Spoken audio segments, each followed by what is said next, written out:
La parole pour 10 minutes à l'honorable représentante du Pakistan. Thank you, Mr. President. My delegation is exercising its right of reply in response to the statement made by the Indian representative.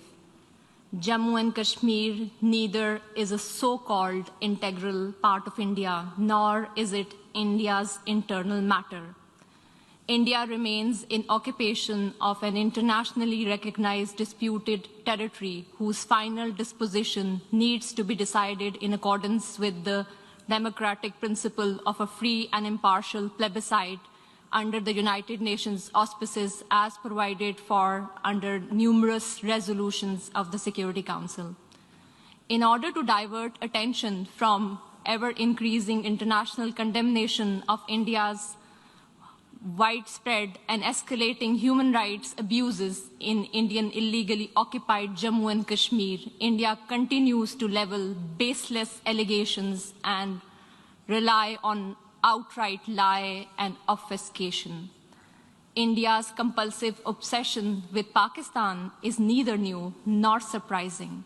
It has permeated its ruling elite and governance structures.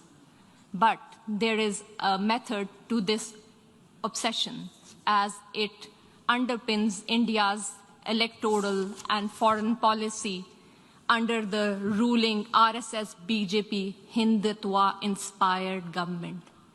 The EU Disinfo Lab has graphically revealed how India has deployed such tools of deflection, deception, and disinformation against my country, including at the United Nations. Mr. President, India's violation of human rights in Indian-occupied Jammu and Kashmir are well documented in the two reports of the High Commissioner for Human Rights.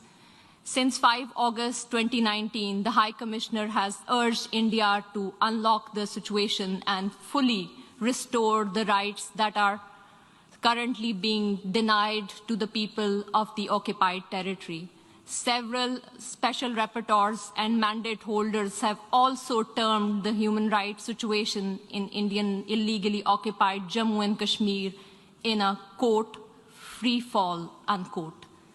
Major human rights organizations, including Human Rights Watch and Amnesty International, have expressed similar serious concerns about India's human rights violation, including in the occupied territory. Not surprisingly, Indian authorities have failed to respond to any of these communications.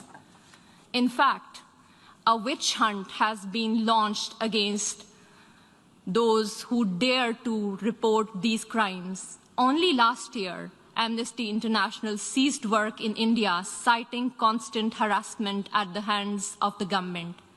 The government of Pakistan has recently released a comprehensive and well-researched dossier containing the entire range of gross, systematic, and widespread violations of human rights being perpetrated by Indian security forces in the occupied territory. We call upon the international community to take cognizance of the compelling evidence and hold India accountable for the heinous crimes. If India has nothing to hide, it must accept a United Nations Commission of Inquiry and agree to implement the Security Council resolutions stipulating a plebiscite to enable the people of Jammu and Kashmir to exercise their right to self-determination. Mr. President, as for India's use of the canard of terrorism, regurgitating stale arguments that are typical of all occupiers, let me emphasize that India itself is the principal perpetrator, sponsor, financer, and abettor of terrorism in the region. Today, India is involved in at least 4 different types of terrorism.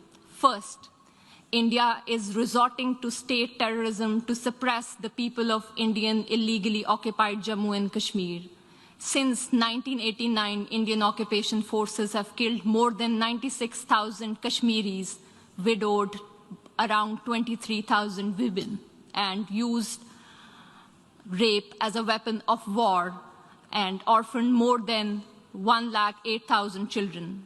Second, it is funding and supporting terrorist organizations like the TTP, which are involved in numerous cross-border terrorist attacks against Pakistani military and civilian targets. Over the last decade, thousands of Pakistanis have lost their lives or have been injured as a result of these